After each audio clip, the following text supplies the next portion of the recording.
My son texted me, "I'd rather lose my mother than lose my wife." 3 days earlier, she had thrown me to the floor, dislocating my shoulder and cutting my face. He said nothing. So I said nothing. Until his name vanished from the $12 million estate and 800-acre ranch. Then came the dinner invite. They smiled. I stayed silent. And when I didn't give in, she poured soup over my head. He grabbed my neck, slapped me, disowned me. And then the front door flew open. What kind of justice do you serve when your own son becomes your enemy? It happened on a Thursday, late dinner, my house, my table. I had baked cornbread, roasted a chicken, and set out fresh butter just the way Jared liked it when he was 10. It was supposed to be a family night. Nothing fancy, just something normal. I thought maybe we had calmed the waters. Maybe Fiona had settled down. Maybe I could let my guard down for once. She showed up in 4-inch heels and an off-shoulder dress, like it was a cocktail party. Jared followed, smiling like a man who didn't want to be caught. Not smiling. He handed me a bottle of wine I hadn't asked for, kissed my cheek, and asked if dinner was ready. We sat down. The air was stiff from the start. Fiona barely touched her plate, kept tapping her fork. Jared was too busy checking his phone every few seconds. I tried to keep it light, asked about the garden they'd said they were planting, mentioned a new book I'd finished. Nothing landed. Then Fiona pushed her plate away and leaned back. "Do you ever stop managing everything?" she said, almost like she was asking the weather report.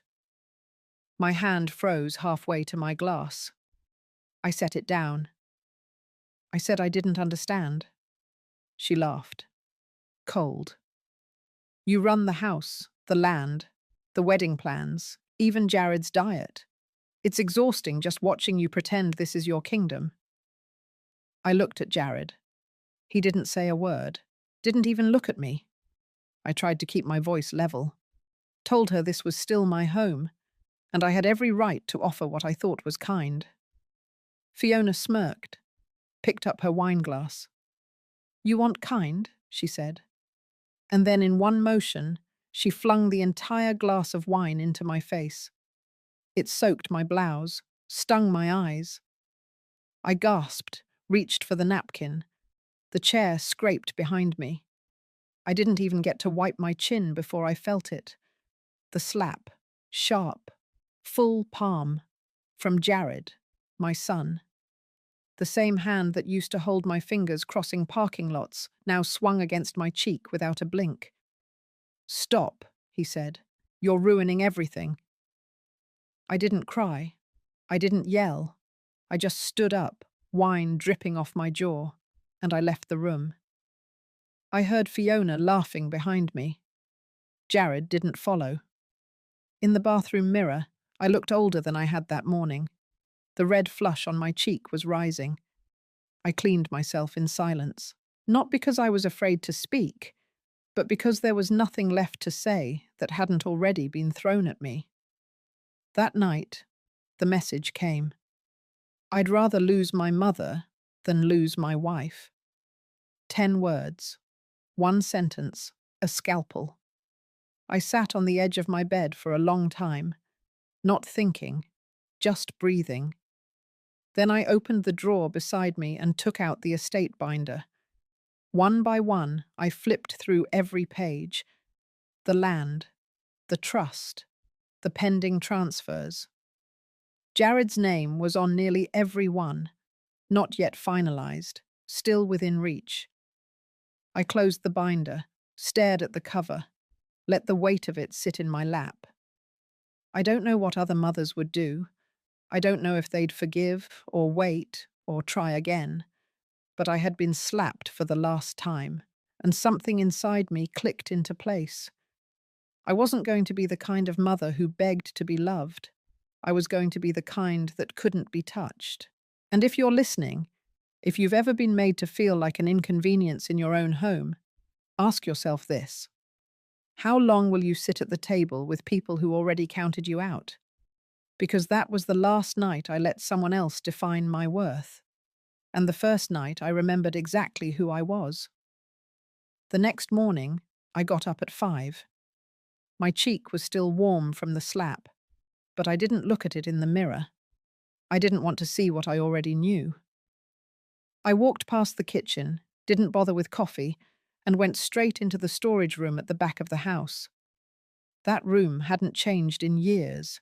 The same file cabinet, the same tin box with expired keys, dust on the corners of every shelf. I unlocked the second drawer, slid it open, and pulled out the black binder that held my entire estate plan. Thick, heavy, labelled in my handwriting. I brought it to the dining table, sat down where Jared usually sat. I flipped the cover and started going page by page. Land documents first, 800 acres, still titled under my name. Then the trusts, retirement funds, property tax records. Jared's name was printed beside the phrase, pending beneficiary. A few forms had been signed, but none of them had been filed with the county. I found the final transfer packet in a yellow folder near the back, still unsigned, still within my control. I closed the binder and left it on the table. For a few minutes, I just sat there, not thinking, not hesitating, just letting the quiet settle. Then I stood, picked up the landline, and called the one number I hadn't dialed in years.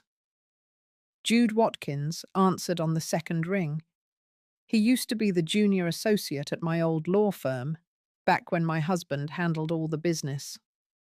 I remembered him being sharp, quiet, and just the right amount of cold. The kind of man who never repeated himself. Now he ran his own practice. I told him I needed to revise an estate immediately, not later, not next week, today. He didn't ask for reasons, just gave me a time. 10:15. I was there by 10 sharp. His office sat above a dentist's clinic. No receptionist, no music, just clean walls and a ticking clock.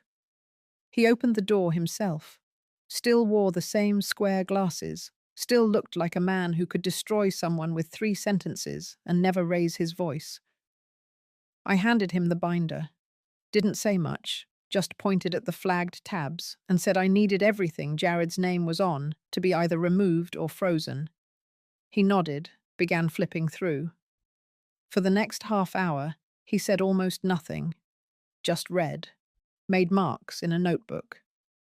Finally, he closed the binder, leaned back, and looked at me. "It's all yours," he said. "Every signature is you. Nothing's been filed, nothing's binding. We can pull it all back."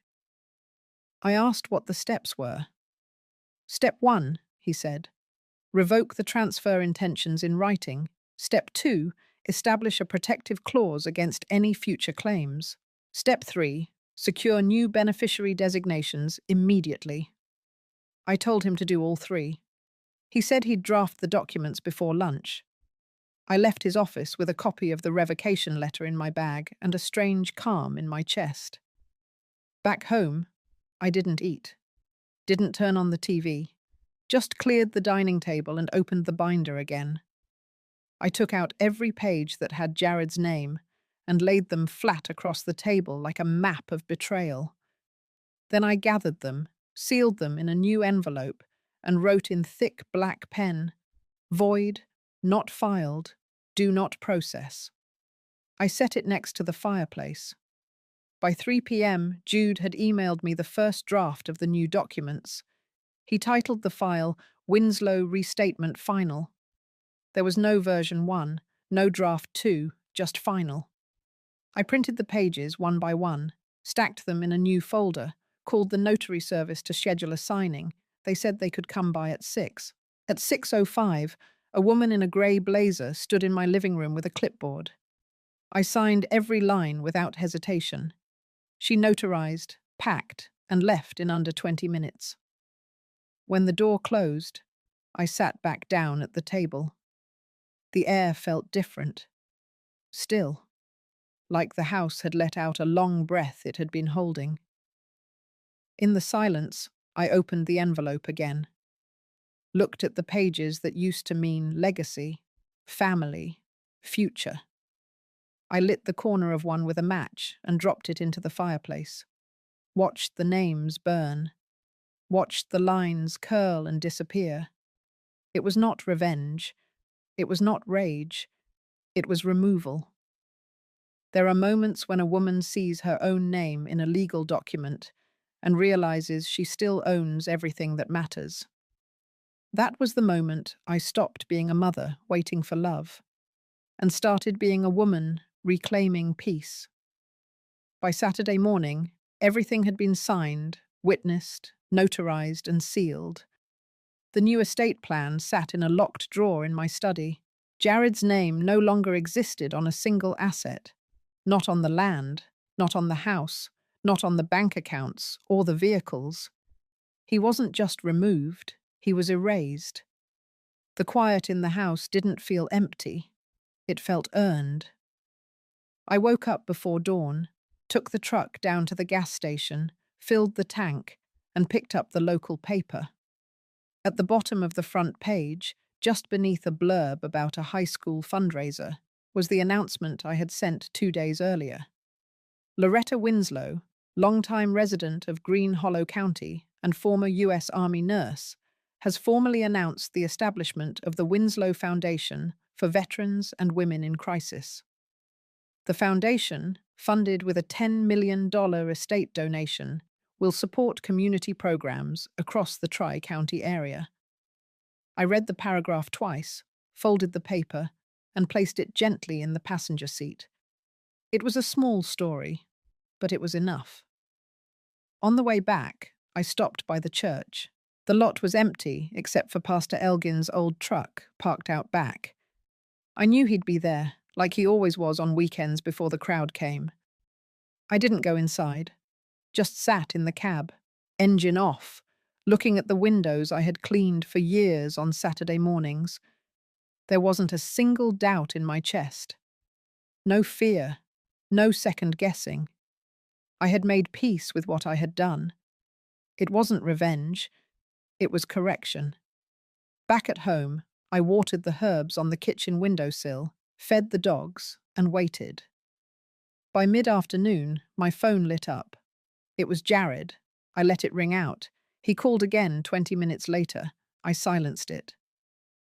At 5:42, a text came through. It said, "We saw the paper. Can we come over to talk?" I didn't reply. At 6:18, the gate camera triggered. The driveway filled with headlights. Jared's car. I stood at the sink, dried my hands. By the time I opened the front door, they were already walking up the steps. Fiona wore a pale green coat and heels that clicked like she wanted the ground to know she was there. Jared followed, a few steps behind, head down. Fiona was smiling when she said hello. Her voice had a sweetness in it that didn't reach her eyes. I didn't return it, just stepped back and let them in. We sat at the dining table. Same one where the slap had happened. I hadn't changed the chair arrangement. I wanted the memory to stay fresh. Fiona started with compliments, told me how generous the donation was, how inspiring, how proud the community must be. She said it with that syrupy tone people use when they're about to ask for something. Jared stayed quiet. Then came the pause, the pivot. Fiona leaned forward, elbows on the table, smile softening. She asked whether I had filed the donation formally yet, said there might still be a window to adjust some of the details, suggested that perhaps the foundation could be structured differently, that Jared could help manage it, that keeping it in the family might ensure the legacy stayed protected. I listened without blinking. Let her talk. When she finally stopped, I stood up, walked to the kitchen, poured myself a glass of water, came back. I looked her in the eye and said, "No, it's done." The smile on her face cracked. Just a hairline fracture, but it was there. She blinked, leaned back, exhaled sharply through her nose, like she had been expecting a negotiation, not a wall. Jared finally spoke, said something about feeling left out, about wanting a chance to make things right. I said nothing. He said he was my only child, that this was our family legacy. I took another sip of water. Fiona's voice sharpened. She asked whether I had any idea what I had done to them, said I had embarrassed them, that I was acting irrationally, vindictively, that people would talk. I nodded. She stood up suddenly. Too fast. The chair screeched back. Then, in one motion, she picked up the soup bowl in front of her and flung it toward me. The broth hit my chest. Not hot, but wet enough to soak through the fabric. I stepped back. She was already yelling, something about betrayal, about respect, about how I had ruined everything. Jared grabbed my arm, told me to apologize. Apologize. I shook him off. He raised his hand again. That was when the front door opened. Ella stepped inside. She was holding her phone up, camera recording. She had been standing on the porch the whole time, said she had seen them pull up, said something didn't feel right. The minute she heard yelling, she hit record. Fiona froze. Jared stepped back. I asked Ella to call the police. She did, right there, on speaker. By the time the officers arrived, Fiona had calmed down enough to pretend it had been an accident. Jared tried to play mediator, said it was all a misunderstanding. But Ella handed over the video, and I showed them the bruise on my arm. Statements were taken, reports filed. They left in 2 separate cars. I locked the door behind them, cleaned the soup off the floor, changed my shirt. Then I went to my study, opened the folder labelled Final, and added one more note at the bottom of the trust agreement. No visitation under duress, no reinstatement under emotional pressure, no second chances. Because something irreversible had just happened. Not the soup, not the shouting, but the final confirmation that they never saw me as anything more than a gate to money, and that gate had just closed forever. The officers didn't leave quickly. They stayed in the living room for nearly an hour. One walked around the property with Ella to retrace what she had seen before she entered. The other asked me for a detailed statement. I gave it to him clearly, calmly, not a word more than needed. I wasn't trembling, I wasn't stuttering. The soup had dried across the front of my shirt, but I hadn't changed. I wanted the stain documented. Jared and Fiona had already been separated into different squad cars. Neither of them looked in my direction as they were taken out. Jared kept shaking his head. Fiona tried to speak, but the officer stopped her before she could say more than a few words. Ella handed over the video without hesitation. She stood beside me as we both watched the playback on her phone, the same footage now stored in official evidence. You could hear Fiona's voice spike. You could see the movement of her arm as the soup bowl flew. You could see Jared grabbing me. The sound of the slap wasn't loud, but it was there. The officer nodded, thanked her, and asked her to sign a witness statement. She did it without blinking. They gave me a card with the case number and the names of both officers. One of them assured me someone from Victim Support Services would follow up in a few days. I told him I wouldn't need that. He looked at me for a second longer than necessary, then nodded. After they left, the silence in the house was heavy, but clean. No echoes. No residue. I stood in the doorway for a long while, then finally closed it, turned the bolt, and leaned back against the wood. I didn't cry. Instead, I went to the study, opened the file labelled Legal Holds and Restrictions. Inside were forms I had prepared but never filed. clauses for emergency suspension of financial access, conditions for revoking power of attorney, all documents I had updated just weeks earlier with Jude in case the situation ever escalated. It had escalated. I picked up the phone and called Jude's emergency line, left a single sentence on the voicemail. The restriction protocols are active. Execute immediately. Then I went to the kitchen, brewed a fresh pot of coffee, and waited. By morning, Jude had responded with confirmation. He had already submitted the revocation notices to the appropriate agencies. Power of attorney was officially void. Financial access from all linked accounts had been suspended. The estate accounts had been flagged with a no-contact clause for Jared or any known affiliates. The language was legal, cold. But to me, it felt like warmth. At 9:30, I drove to the courthouse. I didn't wear black. I didn't wear grey. I wore the navy blue blazer I had kept in plastic for a decade, the one I had used when attending my husband's final military hearing. I wore it like armor. The clerk at the counter gave me a number. I waited. When they called me, I stepped forward and filed a restraining order request against both Jared and Fiona. Not just physical, financial and legal as well. I provided the case report, Ella's statement, the video clip, and the signed affidavit Jude had prepared that morning. By noon, the judge granted a temporary protective order with emergency provisions. They would not be allowed within 100 feet of my home. They could not contact me by any means.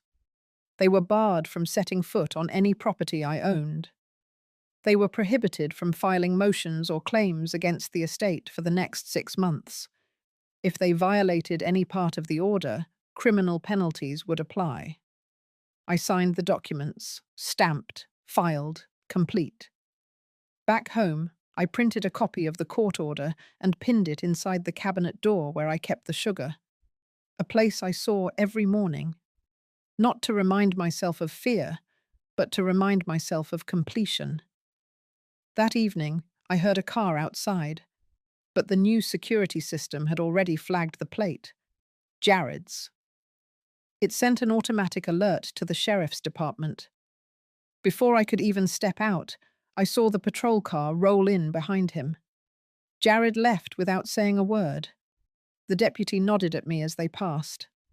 I didn't wave. I didn't open the door. Instead, I walked back to the kitchen, picked up the knife, and finished chopping carrots for a stew. Later that night, I updated the estate binder with a new clause.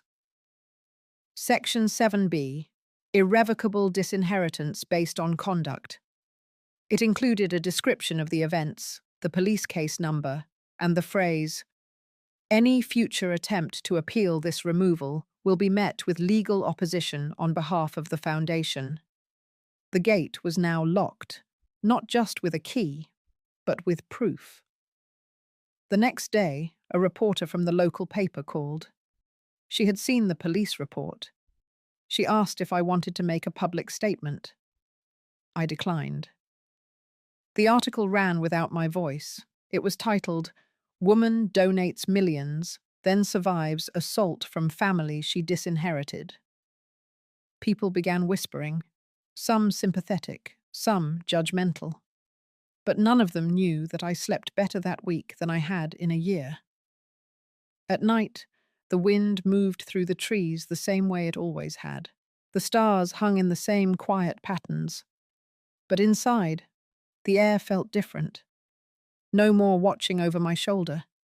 No more checking bank balances for unexplained withdrawals. No more pretending. The house was mine again. Not just in title, but in spirit. And as I sat on the porch that Sunday, cup of coffee in hand, I watched the sun rise through the clearing without a single shadow behind me. 3 days after the police report, Jude sent me an email with a subject line that simply read, "You'll want to see this." Attached were 7 pages of court records, civil filings, all from another state, dated 4 years back. The plaintiff was a woman named Barbara Klein. The defendant was Fiona Ames, not yet Fiona Winslow. The documents detailed a financial dispute. Barbara, 78 at the time, had accused Fiona of convincing her to invest in a wellness business for elderly women. The venture never opened. The money, close to $100,000, was never recovered. Fiona had claimed it was lost in startup costs. When the court subpoenaed the receipts, the trail went cold. Barbara passed away during the case. No heirs pursued it. The judge dismissed the suit without resolution. Jude had dug it up after requesting an interstate character check. He said it wasn't hard to find once he knew where to look. Fiona had left just enough traces. Enough to raise the hair on the back of my neck. I printed the file and stapled it together. It was heavy in the hand, not in weight, but in implication. That same afternoon, a name surfaced in my memory. Clara Monroe, my late sister's friend. She had once mentioned something about a cousin who lost money in a boutique startup in Jacksonville. I wasn't sure if it was relevant, but something about the way she had told the story had felt unfinished. I called Clara. She answered after 3 rings. I told her I needed a name, if she still had it. She hesitated at first. Then she said, "Derek Lawson." I remembered the name the moment she spoke it. Jared had mentioned a Derek once, in passing. Said Fiona's last relationship ended badly, but that the man had been obsessed with her, that he had been unstable. I asked Clara if she had any contact for him. She said no, but she remembered where he had worked, a hardware chain in northern Florida. I spent the next hour calling every store in the area until someone recognized the name. They said he no longer worked there, but they had a forwarding number. I took it, called, left a message. Derek returned the call the next morning. His voice was steady, measured. He asked who I was. I told him plainly, gave him the names. Jared, Fiona, my own. There was a long pause on the other end.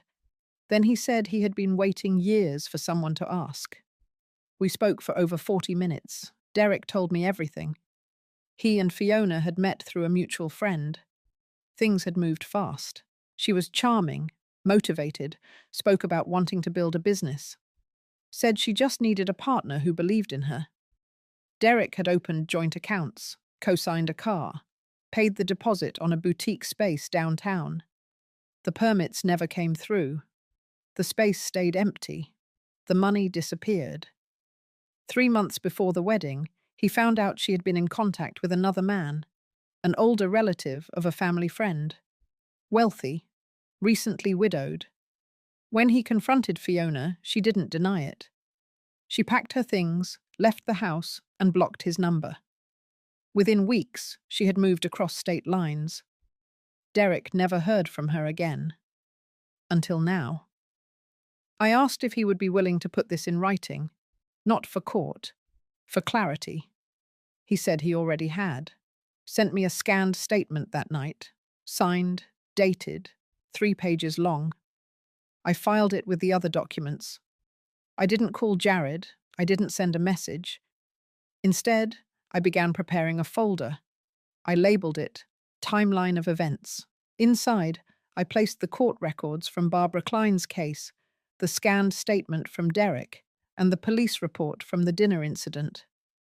I added the restraining order, the estate revocation letters, and copies of Fiona's previous address history that Jude had pulled. It wasn't just paperwork. It was proof. A full picture. By the weekend, the community had started whispering louder. The foundation announcement had brought attention. The police visit had brought speculation. Now the article was circulating in smaller papers and online forums. I kept quiet. But then, early Sunday morning, I received an envelope slid under my door. No return address. Inside was a letter. It wasn't signed, but I knew who had written it. The language, the guilt woven through every sentence. It was Jared. He wrote that he hadn't known about Fiona's past, that he had made mistakes, that he had been blinded, that he didn't know what to do now. He asked if I would meet him. Alone, I folded the letter, set it aside. Not because I was ignoring him, but because I needed time. Instead, I opened the back door, walked to the far corner of the property, the spot where the trees opened just enough to see the sunrise. I stood there for a while, letting the cold air move through me. Then I turned back and walked inside. I wasn't ready to see Jared. Not yet. There was still one piece missing, and I had a feeling it would find me soon. It was Tuesday afternoon when the call came. Jude's number lit up my phone, and I answered without hesitation. His voice was calm but tighter than usual. He said he had forwarded the documents I gave him to a contact in the editorial department of the Green Hollow Ledger. The woman, a senior reporter named Susan Mack, had called back within the hour. She wanted to meet.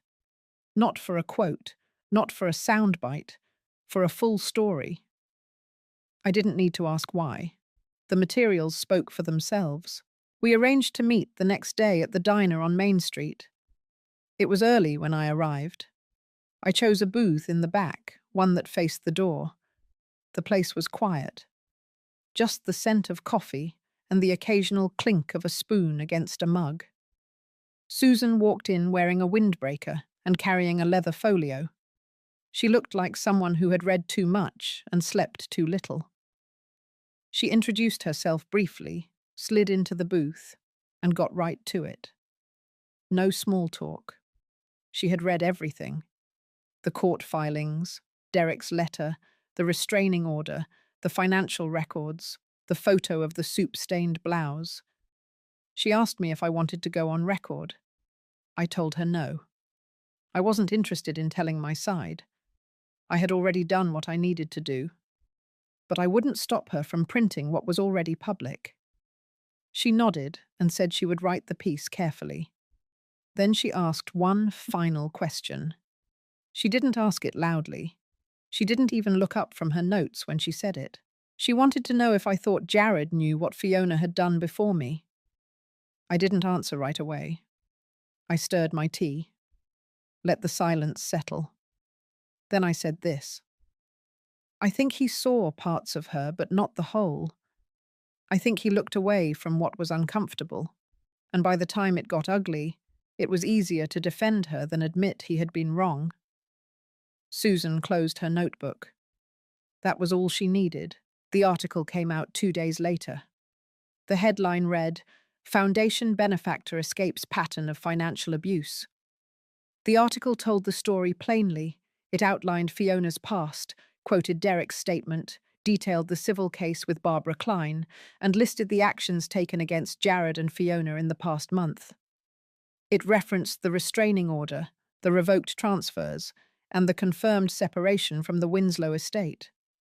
It didn't include my name in the body of the article, only referred to me as a woman in her 70s with strong military and community ties. The piece spread quickly. It was picked up by a regional news site and shared on local forums. By the weekend, my mailbox was full of letters, some from strangers, others from people I hadn't heard from in years, women who had been through something similar, widows, mothers, sisters, even one from a retired teacher who said she had once taught Fiona in high school and had always gotten a strange feeling from her. I didn't reply to any of them, but I read each one. Jude called again the following Monday. He said Fiona's attorney had reached out, not officially but casually, testing the waters. He said she might be willing to settle the situation quietly, issue an apology, walk away without further dispute, provided I retract the estate block. I told Jude not to answer. 2 days later, I received a letter from the county district attorney's office. The battery charge had moved forward. Fiona was officially being prosecuted for assault and elder abuse. Jared, while not criminally charged, was now under a civil suit for coercion and unlawful interference with estate decisions. Jude had filed it on my behalf without needing my signature again. He already had full authorization. There was no drama in the delivery, no knocking on doors, no cameras, just paperwork. Stamped, filed, scheduled. I watched the machine begin to turn, not with revenge, but with certainty. Fiona's employer suspended her.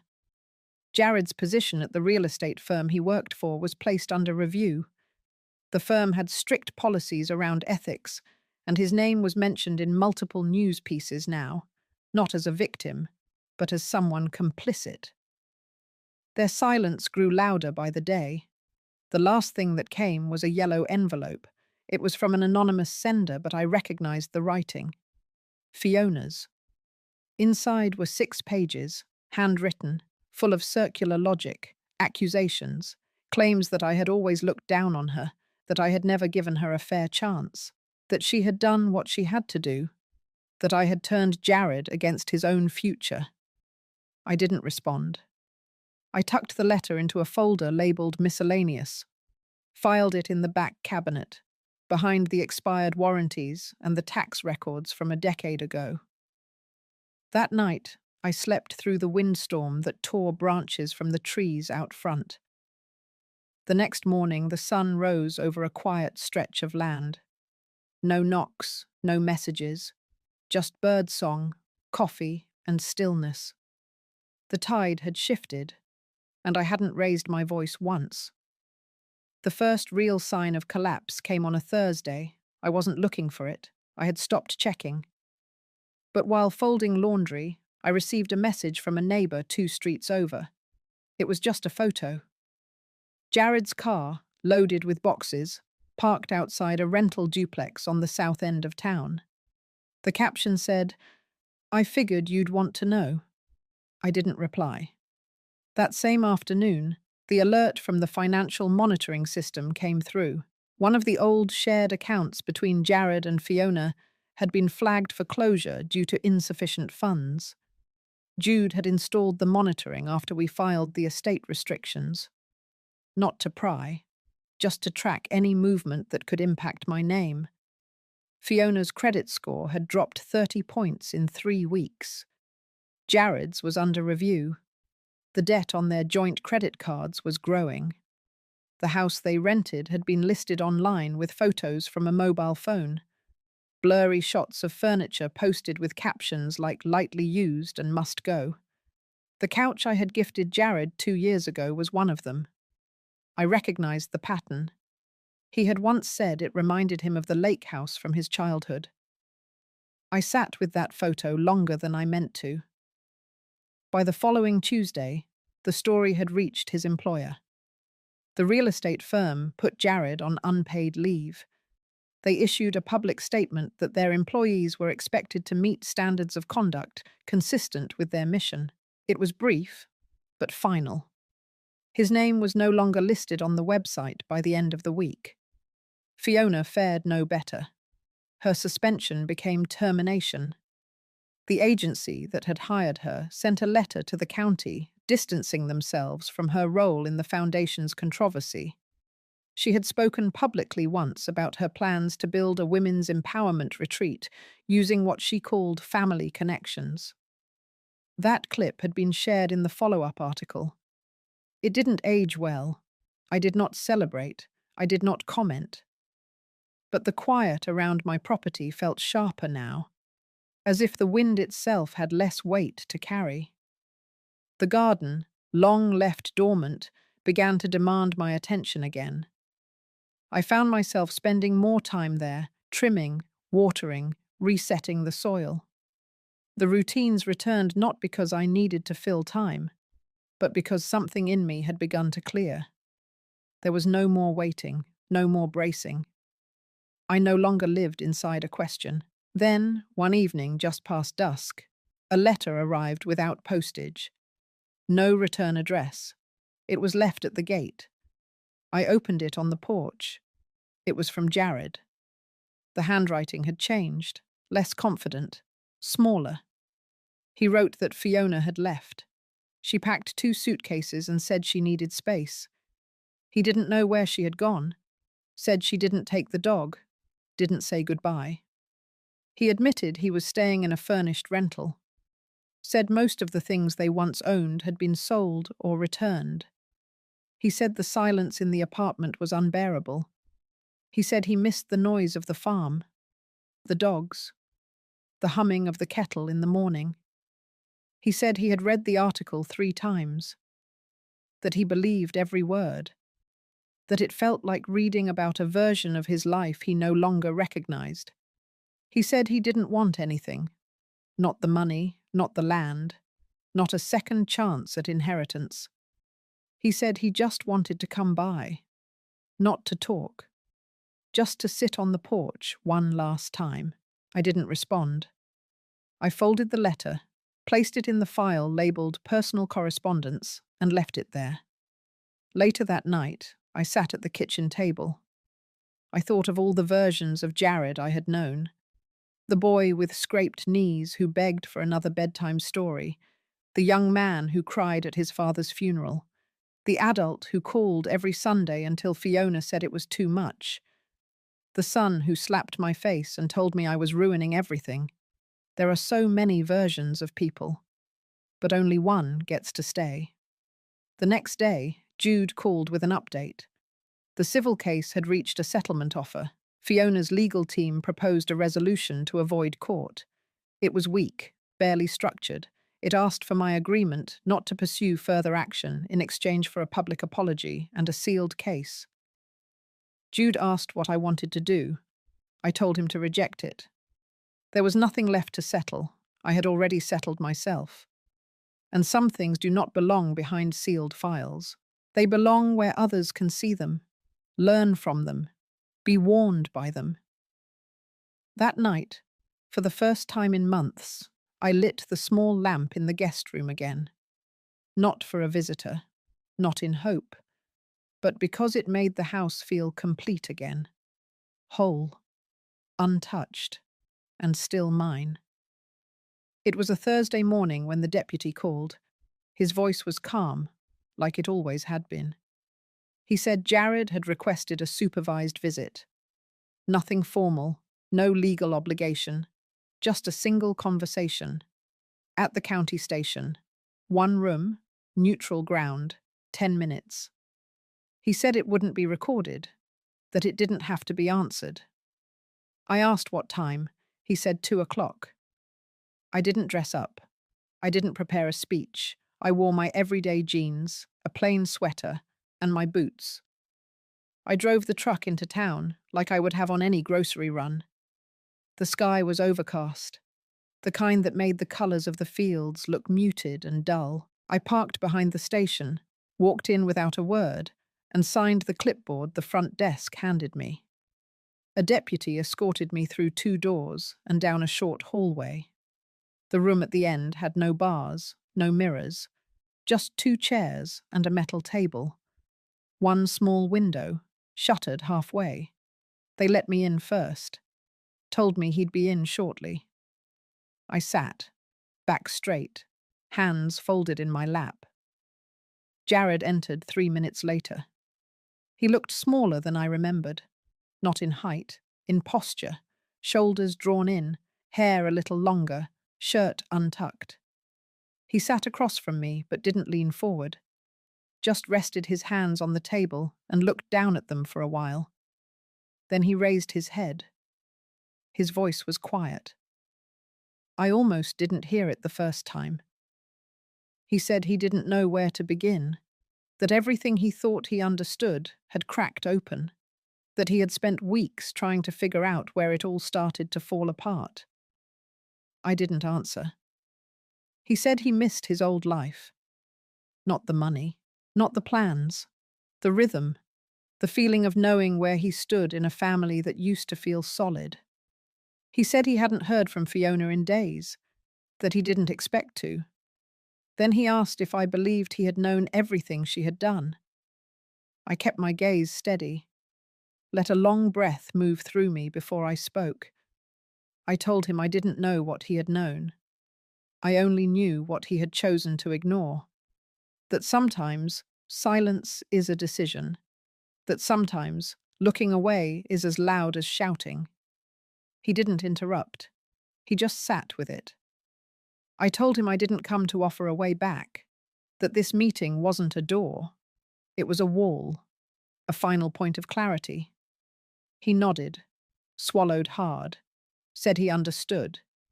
He said he had replayed that night over and over. The soup, the shouting, the slap. He said he didn't recognize himself in those moments. He said he couldn't believe what he had become. I told him it didn't matter if he believed it. It had happened. It was real, and real things have consequences. He dropped his head again. His hands gripped the edge of the table. He didn't cry, but his voice broke when he said he was sorry. I waited. He asked if I could ever forgive him. I looked him in the eyes and said one sentence, I already did. But that doesn't change what stays closed. He sat with that, no arguing, no begging. He nodded again, this time slower. Then the deputy knocked on the doorframe. 10 minutes were up. Jared stood. He didn't reach for a hug, didn't ask for more time. He just said thank you for coming. I stayed in my seat, watched him walk out. The door shut behind him with a soft click.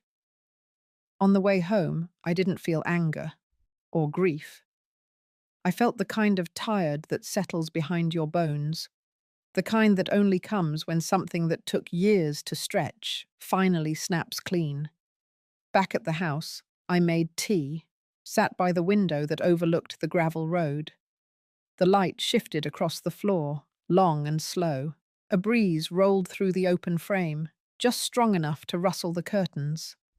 The farm felt still, but not empty. Later that night, I went to the guest room, the one Jared used to sleep in.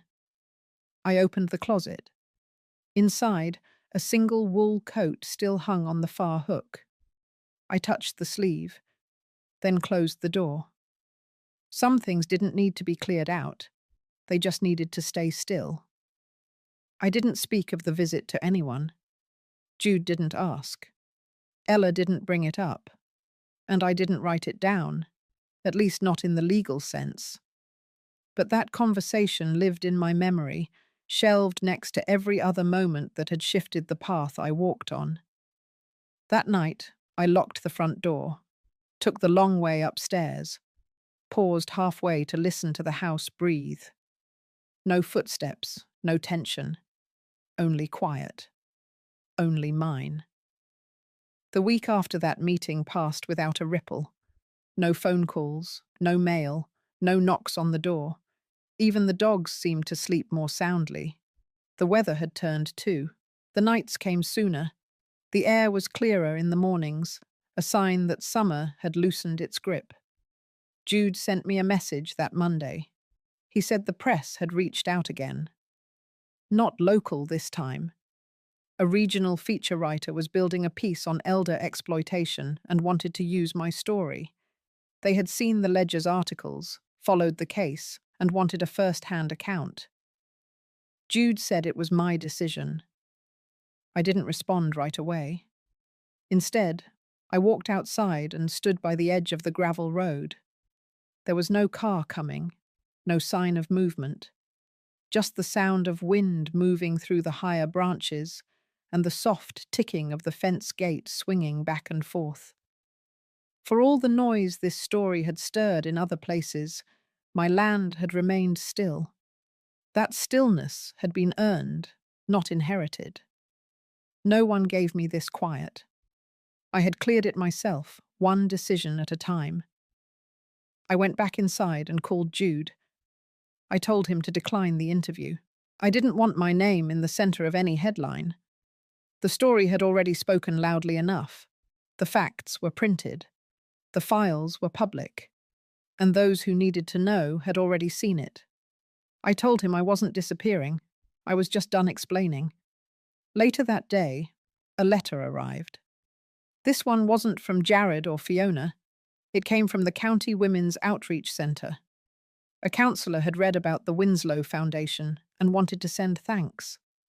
She included a list of programs that had launched using the first wave of donations: a support group for elder women facing domestic pressure, a transportation grant for mothers re-entering the workforce, and a monthly legal clinic for women over 60.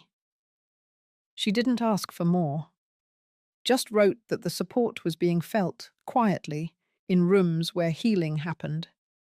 I folded the letter and pinned it to the corkboard above my desk. That board had once held appointment reminders and grocery lists. Now it held pieces of something bigger, not headlines, not statements, just proof that something had moved forward. I thought of all the voices that had filled the past year, the shouting, the blaming, the rehearsed apologies, and I thought of how loud they had been and how little they had said. But silence, I had learned, could say everything. It became my final choice. That evening, I sat down at the old typewriter I had kept in the back closet. I dusted it off, rolled in a fresh sheet of paper, and began to write the one-page statement I had waited months to finish. Not for the papers, not for the courts, just for the record. I wrote that this house, this land, and every decision tied to it had been shaped by hands that refused to close in bitterness. That the legal actions were not acts of vengeance, but protection. That silence was not weakness, and restraint was not forgiveness. It was survival. I wrote that my name would not be used in a story where I had to argue for my own dignity, that my legacy was not a debate. It was a boundary. When I was done, I signed the page and filed it in the front of the Winslow Foundation binder. That binder sat on the shelf beside the family albums. I didn't move it to the safe. I wanted it visible, not guarded, just present. Days passed without updates. People stopped calling. The press turned to other stories. The air stayed quiet. I started waking earlier, not from tension, but from habit. I had no one to explain myself to anymore, no one to answer to. And that space, once filled with need, now held peace. One morning, I walked to the edge of the pasture, watched the fog roll back from the hills. The light touched the tips of the grass first, then moved slowly toward the house. I stood still until it reached my boots. I didn't think about Jared. I didn't wonder what Fiona was doing. I didn't relive the courtroom filings or the meetings or the letters. I just stood there, breathing in the weight of a name that had finally been returned to me. Not inherited, not borrowed, not threatened, just mine. That was the first day I no longer saw myself as someone recovering. That was the first day I felt finished, not broken, not repaired, just done and whole. It was the kind of morning that made everything feel slower. The light came in low through the kitchen window, brushing against the edge of the counter like it was unsure of its welcome. I stood there barefoot, waiting for the kettle to hiss, letting the quiet settle into my joints. No phone, no emails, just the tick of the wall clock and the warmth of the stove humming beneath it. The newspaper sat untouched. I had stopped reading it regularly, not out of spite, just because it no longer held anything that belonged to me. The stories had moved on, the names had changed. I had stepped out of the center of it, and the world hadn't noticed. That was the peace of it. After breakfast, I walked out to the far edge of the property. The path had grown wild again, weeds curling up around the stone steps, but I didn't trim them, letting them be felt right. At the end of the path stood the bench. It wasn't anything fancy, just 2 wooden planks and a frame my late husband had welded together one fall when he still believed in small projects. Jared helped paint it. I could still see the spot where his brush had missed the underside. I never fixed it. I sat down, my knees slow to bend, and let my eyes drift out across the line of trees. They had lost most of their leaves. Their shadows now sat in long, broken lines across the field. The wind was soft, just enough to move the dry grass in waves. That bench had held a lot. Arguments, anniversaries, even the silence after my husband passed. It was where Jared told me he had asked Fiona to marry him. It was also where I first felt something uneasy in her eyes when she smiled. It had taken years to name it. I reached into my pocket and unfolded a letter I had been carrying for a week. Not the ones from lawyers or reporters. This one was different. It was from a girl named Ruby. Handwritten, no stamps, just delivered through the foundation mailbox, tucked between a bundle of thank you notes from program directors and counselors. Her handwriting was careful. She introduced herself as a student at a youth centre, partially funded by the foundation. She said she liked painting and birds and math. But what caught me was the last part. She wrote that sometimes when people don't want you, it makes you think you are the problem. She said she had felt that way for a long time, until someone told her that sometimes people only love the version of you that helps them feel powerful. She said now she was learning how to like her quiet voice, that it didn't need to be loud to matter. She ended with one line: "Thank you for giving people like me a quiet place to grow." I folded the letter again, slipped it back into my coat. I sat on that bench for a long time, long enough to hear the shift of wind against metal, the slow creak of the fence gate in the distance. The past few months had come and gone like a storm I had walked through without running, and now all that was left was air and time. When I stood to leave, I didn't look back. Instead, I turned toward the garden. The soil had gone untouched for weeks. Weeds were curling around the corners. Some of the roots from the summer blooms had cracked open under early frost. Still, I knelt beside the edge and placed my palm flat against the dirt. Cold, dry, but not empty. I pulled on the gloves I kept near the shed and began clearing what no longer belonged. Old stems, rotten leaves, the remnants of things that had once been beautiful but were now spent. I worked slow, not out of fatigue, but out of focus. The act of clearing without rushing was something I hadn't known I missed. I didn't plant anything new. Not yet. The garden wasn't ready for something new, but it was clean again, open. That night, I brought out the small notebook I had used for years.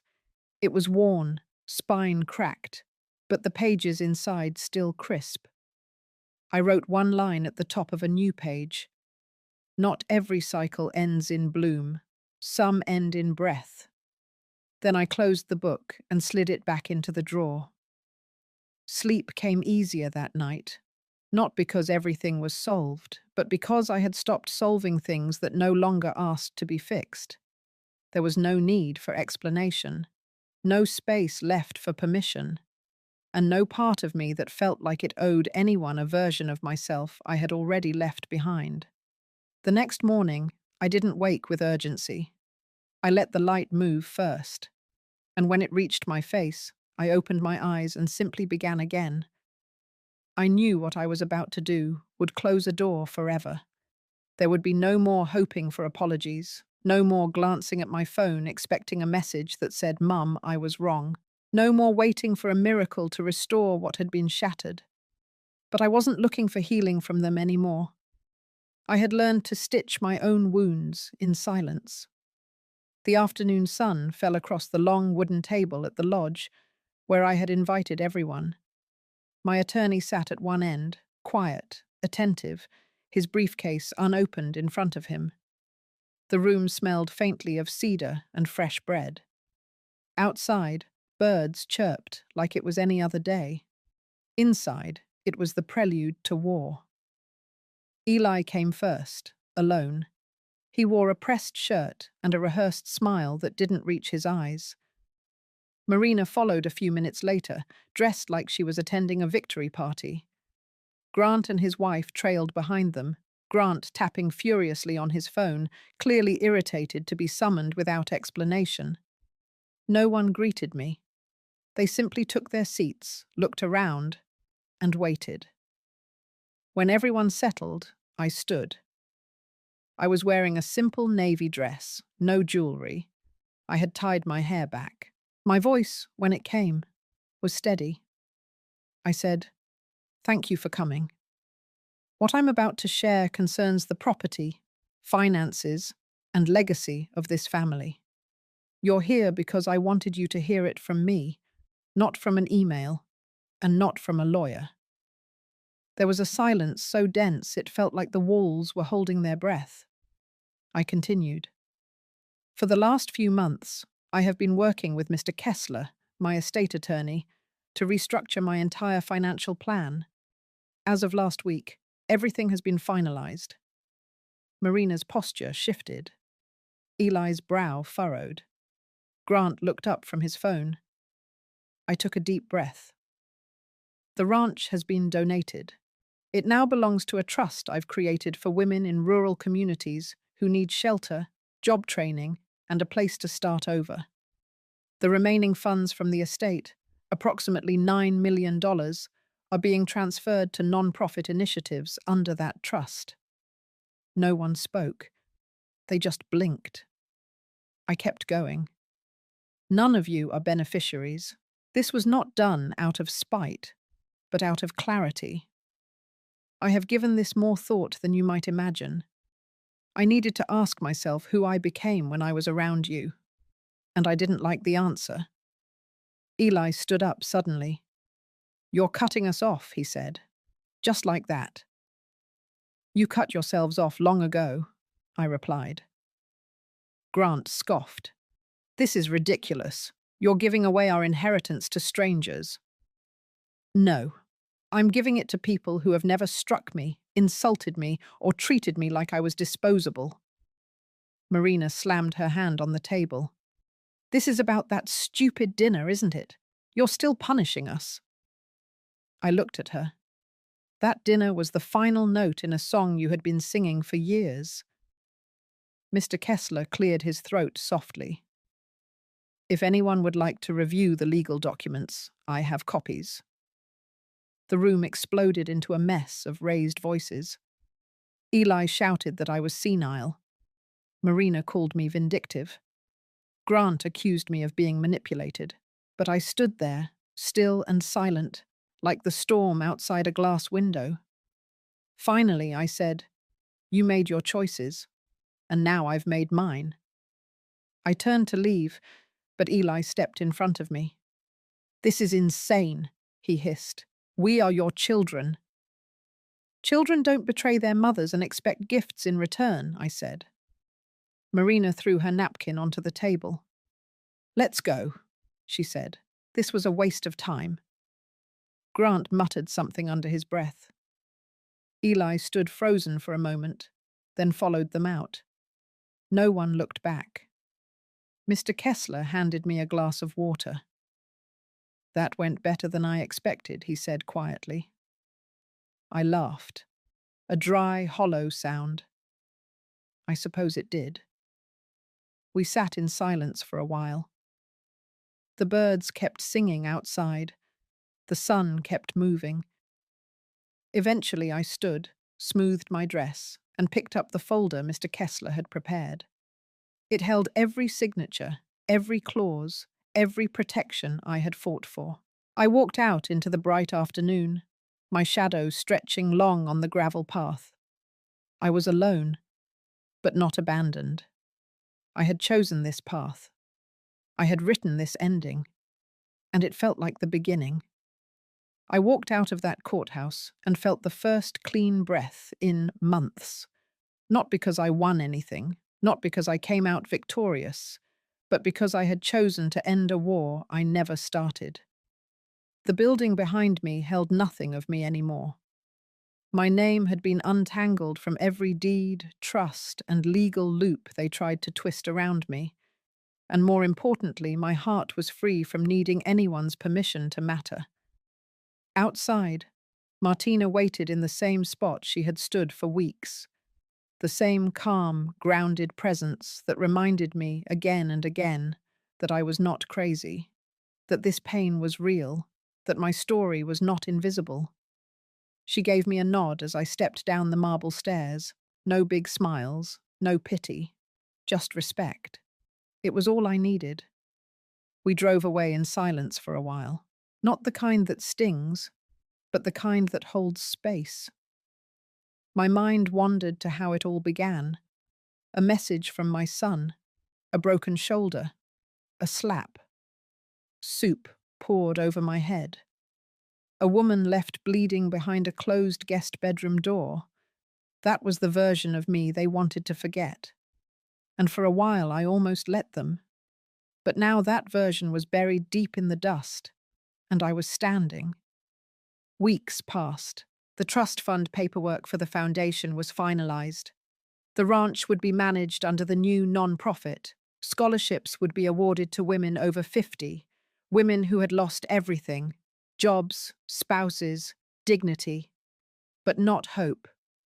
That would be the seed. I named the program quietly after my own mother, who never had the chance to speak up for herself. The media coverage came, but I gave no interviews. Let them speculate. Let them wonder what could make a 71-year-old woman give away millions in silence. I had no intention to explain myself. That was my final act of power. One morning I received a letter, handwritten, neat, from someone named Elise, a woman in Montana who had read about the foundation. She was 63, recently divorced, said she hadn't spoken to her children in 3 years, but that now, maybe she could find her way again. She ended with, "Thank you for reminding me that I'm not worthless just because I turned grey." I cried when I finished reading it, not out of sorrow, but out of something deeper. A sense that everything I lost, every scar, every humiliation, had been repurposed, given meaning, given direction. A few weeks later, I stood by the lake house, the one I almost sold in panic, the one that held my husband's rocking chair, still creaking in the evening breeze.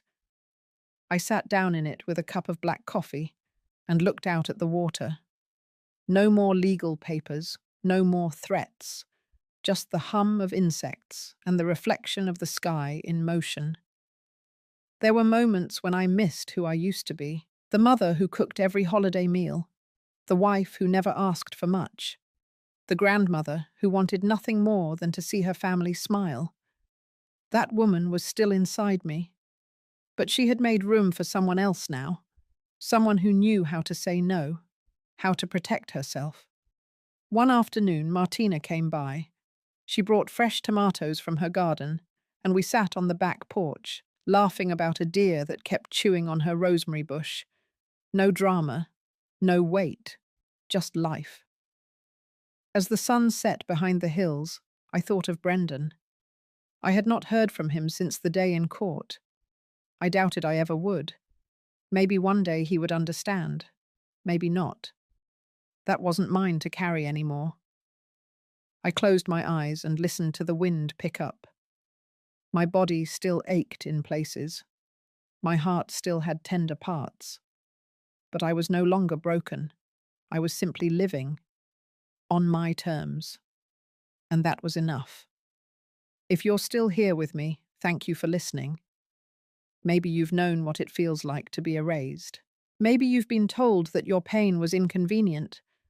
But I hope this story reminds you that silence does not mean weakness, that boundaries are not cruelty, and that reclaiming your worth, no matter how late, is not only possible, it's powerful.